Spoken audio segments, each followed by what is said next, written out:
नमस्कार विद्यार्थी मित्रांनो, के के सायन्स अकॅडमीच्या या युट्यूब चॅनलवर मी तुमचं पुन्हा एकदा स्वागत करतो. तर आज आपण बघणार आहोत किंगडम प्लांट या चॅप्टरचं लेक्चर नंबर 6, जे की आहे त्याच्यामध्ये आपण बघणार आहोत जे सब किंगडम फॅनोरोगॅम्स आहे त्याच्यातलं डिव्हिजन दुसरं, जे की नाव आहे त्याचं अँजिओस्पर्म. आपण याच्या अगोदरच्या लेक्चर्समध्ये आपण काय पाहिलं होतं? जिम्नोस्पर्म पाहिलं होतं. आता ह्याच्या लेक्चरमध्ये कोणतं पाहणार होतं आपण? अँजिओस्पर्म. मी तुम्हाला सांगितलं होतं जिम्नोस्पर्म म्हणजे कसं असते, त्याचा अर्थ काय होतो? त्याची जी सीड असते ती कशी असते? नेकेड असते, म्हणजे काही ओपन असते. तसंच हे अँजिओस्पर्म मध्ये कसं असते? ह्याची जी सीड असते ती कशी असणार? एनक्लोज असणार. काय असणार? एनक्लोज. कुणामध्ये? फ्रूटच्या मध्ये एनक्लोज. म्हणजे मँगोचं तुम्ही एक्झाम्पल घेऊ शकता. मँगोचं जे सीड आहे ते कुठं असतात? त्या फ्रूटच्या मध्ये असतात. ठीक आहे. तर याचे काय आता कॅरेक्टरिस्टिक्स आहेत. तर बघा, angiosperm are the most advanced group of flowering plants. ठीक आहे, बरोबर. आता हे काय मोस्ट ऍडव्हान्स्ड आहेत, म्हणजे किंगडम प्लांटी मधला हा काय डिव्हिजन सेकंड, म्हणजे ह्याच्यामधले जे प्लांट्स येतील, ह्याच्यामध्ये जेवढे प्लांट्स येतील हे सगळे कसे आहेत? मोस्ट ऍडव्हान्स आहेत. म्हणजे त्याच्यामध्ये आपल्याला रूट, स्टेम, लिव्स पाहायला भेटणार, फ्लावर, फ्रूट हे पाहायला भेटणार. सोबतच त्याच्यामध्ये व्हॉस्क्युलर सिस्टीम जी आहे ती सुद्धा आपल्याला काय होणार? पाहायला भेटणार. म्हणून ह्याला काय म्हणले? Most advanced flowering plant. Gymnosperm मध्ये पण ते कसे आहेत? त्याच्यामध्ये काहीतरी ड्रॉबॅक्स आहेत, काहीतरी चेंजेस आहेत त्याच्यामध्ये, म्हणून त्याला आपण काय म्हणलंय? ते आपण त्यांना नाही म्हणू शकत की बाबा ते हायली ऍडव्हान्स्ड आहेत, म्हणून नाही म्हणू शकत. कारण हे जो आपला अँजिओस्पर्म जो डिव्हिजन आहे हे कसं आहे? बाकी सगळ्या प्लांट्स पेक्षा कसा मोस्ट ऍडव्हान्स्ड आहे, म्हणून ह्याला काय म्हणलंय? It is a most advanced group of flowering plants. Flowering plants मधला हा काय मोस्ट ऍडव्हान्स्ड ग्रुप आहे असं सांगितलं. ठीक आहे. In this plant seeds are enclosed within the fruit. बरोबर आहे, मी तुम्हाला सुरुवातीला सांगितलं. आता ह्याचं जे फ्रूट असते ते फ्रूट कुठं असते? त्या सीडच्या मध्ये असते.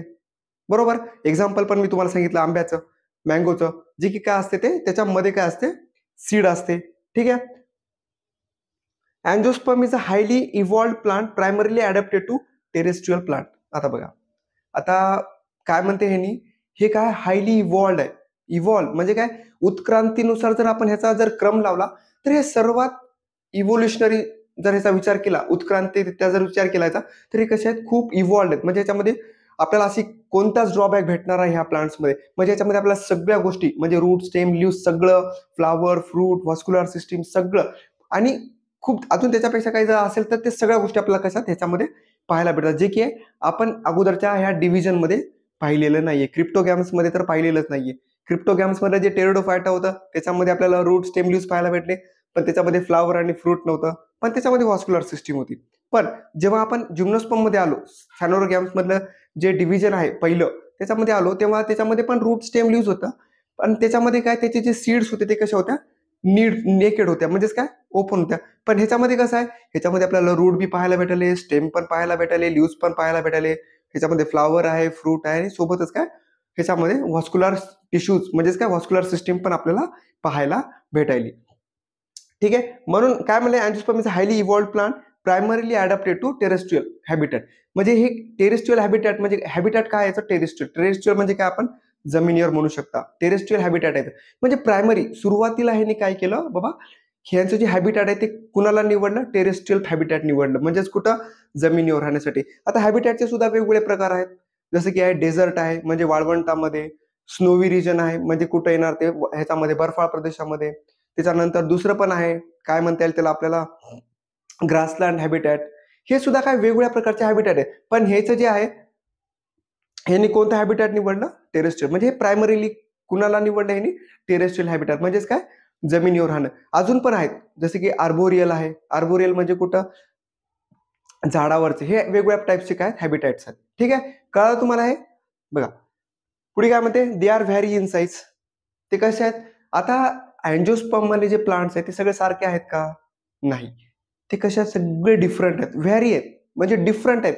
त्याची साईज, त्यांचा शेप जे काय आहे तो कसा आहे? तो सगळ्यांचा साईज, शेप कसा आहे? वेगळा आहे. म्हणूनच काय म्हणलं? They are vary in size. ठीक आहे, कसे आहेत ते? Vary in size. तुम्हाला बायोडायव्हर्सिटी माहिती असायला पाहिजे. बायोडायव्हर्सिटी म्हणजे बघा, ज्याच्यामध्ये आपल्याला जर एकाच प्रकारचे जर प्लांट असेल तर आपण त्याला बायोडायव्हर्सिटी म्हणू शकत नाही, जैवविविधता नाही म्हणू शकत एकाच प्लांटचे असतील तर. आणि जर वेगवेगळे प्लांट असतील तर त्याला आपण म्हणू शकतो की बाबा हा ह्याच्यामध्ये काय बायोडायव्हर्सिटी आहे. आपल्या पृथ्वी तलावर सर्वात जास्त प्रमाणावर काय बायोडायव्हर्सिटी आहे. म्हणजे आपल्या पृथ्वीवर एकाच प्रकारचे प्लांट आहेत का? नाही, वेगवेगळ्या टाईपचे काय प्लांट्स आहेत. म्हणून म्हणतो आपण की आपल्या पृथ्वीवर व्हेरियस टाईप्स, म्हणजे काय म्हणता येईल त्याला? आपल्या पृथ्वीवर बायोडायव्हर्सिटी आहे. ठीक आहे. बघा, the flower of this plants bear their reproductive organs. आता हे जे ह्या अँजिओस्पर्म मधले जे प्लांट्स आहेत ते काय करत असतात, फ्लावर तयार करत असतात. आणि ते फ्लावरच काय असतात, त्यांचे रिप्रोडक्टिव्ह ऑर्गन्स असतात. बरोबर, त्यांचे फ्लावर्सच काय असतात, त्यांचे रिप्रोडक्टिव्ह ऑर्गन्स. म्हणजे काय, आता ह्यांच्यामध्ये जे रिप्रोडक्शन होत असते ते कशाच्या मदतीने होत असते, ते फ्लावर्सच्या मदतीने. फ्लावरमध्ये आता त्याचे पार्ट्स आहेत, फ्लावर्समध्ये काय त्याचे पार्ट्स आहेत, अँजिओस्पर्म आणि जिम्नोस्पर्म, त्याच्या मदतीने काय होत असते, त्याच्यामध्ये रिप्रोडक्शन होत असते. ठीक आहे, कळालं तुम्हाला हे. आता ह्याच्यामध्ये काय, अँजिओस्पर्मच्या परत 2 टाइप्स दिलेले आहेत आपल्याला, जे की काय आहेत, मोनोकॉटिलेडॉन आणि डायकॉटिलेडॉन. ठीक आहे, ते आपण लगेचच काय बघणार आहोत. ठीक आहे, बघा आता मी तुम्हाला सांगितलं की अँजिओस्पर्म मध्ये 2 टाइप्स आहेत. ठीक आहे, जे की काय आहे, मोनोकॉटिलेडॉन्स आणि डायकॉटिलेडॉन्स.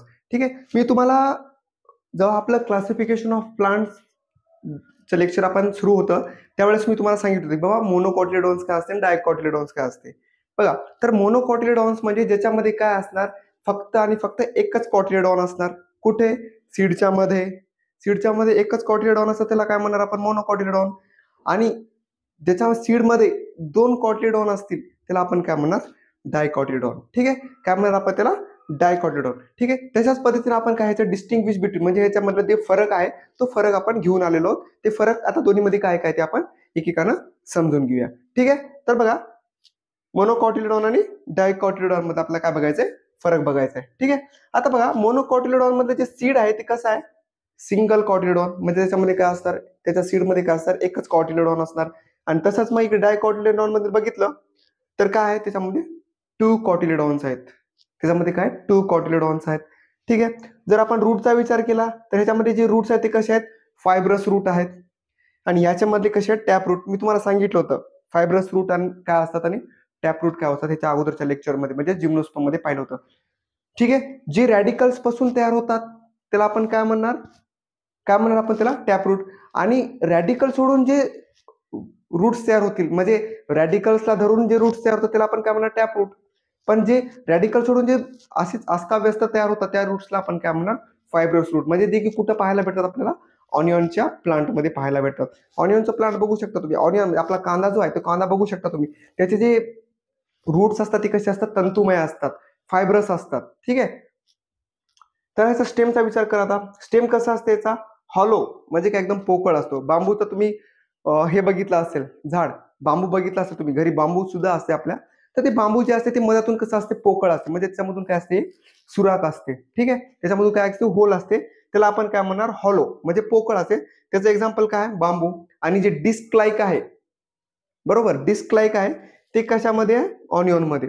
म्हणजे बघा, तुम्ही कांदा बघितला असेल, ते कसं असते, कसं राऊंड असते, डिस्क लाईक असते. म्हणून त्याला काय म्हणले, त्याच्यामध्ये स्टेम कसं असते, त्याचं डिस्क लाईक असते. कुणामध्ये, ऑनियन मध्ये. ह्याच्यामध्ये बघा, ह्याचं कसं असते, स्टेम स्ट्रॉंग असते आणि हार्ड असते. तुम्ही वडाचं झाड पाहिलं असेल, काय म्हणता येईल त्याला, बनियान ट्री. इंग्लिशमध्ये काय म्हणतो आपण, बनियान ट्री. वडाचं जे झाड आहे त्याचं तुम्ही जर स्टेम बघितलं तर कसं असते, एकदम स्ट्रॉंग असते, एकदम हार्ड असते, टणक असते, एकदम टणक आणि मजबूत असते. तुम्ही बघितलं असेल. ठीक आहे, ह्याचा स्टेम कसा आहे, स्ट्रॉंग आणि हार्ड आहे, जे की कुठं पाहायला भेटते आपल्याला, बनियान ट्री मध्ये. ह्याचं लीफ कसं आहे, ह्याच्या लीफ मध्ये जे कसं आहे, त्याचे पॅरलल आहे. आणि ह्याचं कसं आहे, रेटिक्युलेट व्हेरिएशन आहे. कसं बघा, आता पॅरलल व्हेरिएशन मध्ये काय असते आणि रेटिक्युलेट व्हेरिएशन मध्ये काय असते तुम्हाला मी सांगतो.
बघा ह्याच्यामध्ये काय, हे काय रेटिक्युलेट व्हेनेशन आहे आणि हे पॅरलल व्हेनेशन.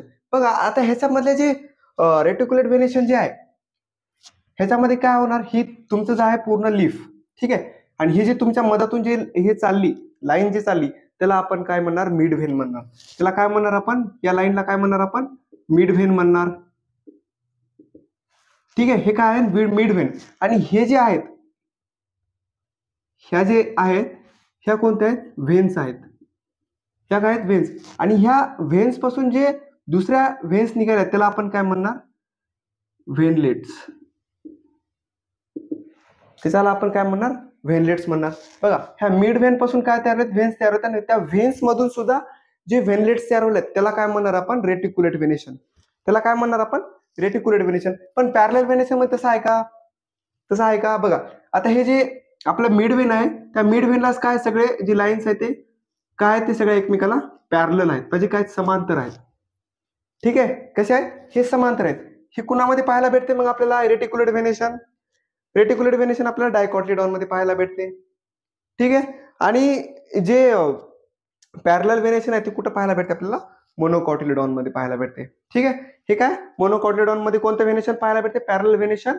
आणि जे रेटिक्युलेट व्हेनेशन आहे ते कुठं आपल्याला पाहायला भेटते, डायकॉट प्लांट मध्ये पाहायला भेटते. ठीक आहे, तर आता ह्याचे बघा फ्लावर्स.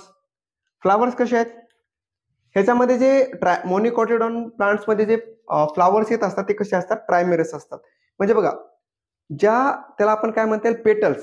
जे पेटल्स जे असतात ते 3 किंवा 3 पेक्षा जास्त असतील तर त्याला आपण काय म्हणणार, ट्रायमेरस. बरोबर, जे पेटल्स असतात लीफ मध्ये, जे सॉरी फ्लावर मध्ये जे पेटल्स असतात ते पेटल्स 3 किंवा 3च्या मल्टिपल्स मध्ये असणार त्याला आपण काय म्हणणार, ट्रायमेरस म्हणणार. तसंच इकडे काय म्हणलंय, पेंटामेरस. कुठं, डायकॉटिलिडॉन मध्ये. ठीक आहे, काय म्हणलं इकडे, डायकॉटिलिडॉन पेंटामेरस. म्हणजे काय बघा, 5 जे आपले पेटल्स असतात ते 5 किंवा 5 पेक्षा जास्त, म्हणजे त्याच्या मल्टिपल्स मध्ये, त्याला आपण काय म्हणणार, पेंटामेरस असं म्हणणार. हेच होतं आपल्या मोनोकॉटिलिडॉन आणि डायकॉटिलिडॉन मधला फरक. आशा करतो हे तुम्हाला खूप चांगल्या पद्धतीनं समजलं असेल. ठीक आहे, तुम्हाला जर हा आमचा व्हिडिओ आवडला असेल तर नक्की याला लाईक करा, शेअर करा, कॉमेंट करा आणि सोबतच असेच नवनवीन व्हिडिओ पाहण्यासाठी आमच्या चॅनलला सबस्क्राईब करा. धन्यवाद.